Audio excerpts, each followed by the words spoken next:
Hello, welcome to History Boomerang, and I'm redoing one from last night called The Confederate and the Maggots because I did not like it the way it turned out last night. So we're going to try this again. Okay, 1, 2, 3.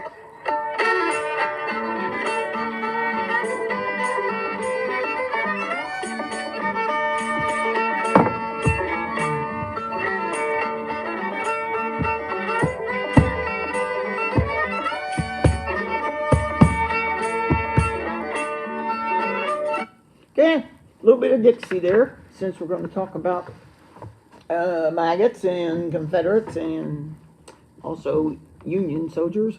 But there was a Union camp. I think it's a prison camp. It's just a Union camp. Well, never mind. All right, take 3.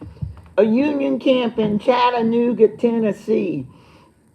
There were scores of wounded soldiers there, both from the Federal soldiers, which would be the Union, and the Confederate soldiers.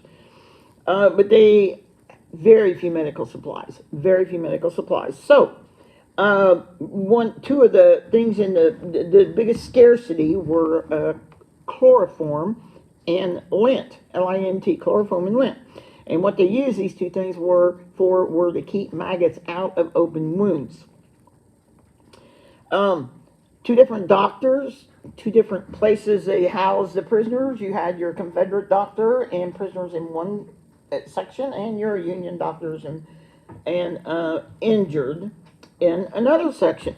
And so, of course, the chloroform, since it was scarce, was made available to just the Union doctors.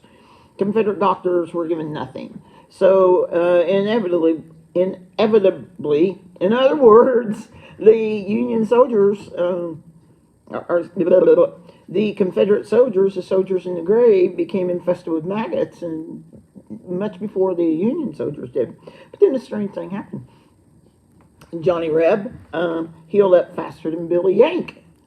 In other words, the rooms where the Southern prisoners were housed were healthier, cleaner, smelled better, and the people were getting better quicker than the other side, who did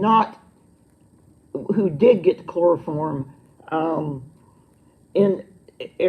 So unwittingly, Southern doctors that were doctoring their Confederate soldiers had stumbled onto a big discovery that we still use today, and that is that maggots actually are useful in stopping the growth of bacteria and in keeping open wounds clean. And many hospitals have a special room where they keep the maggots. Believe me, I know.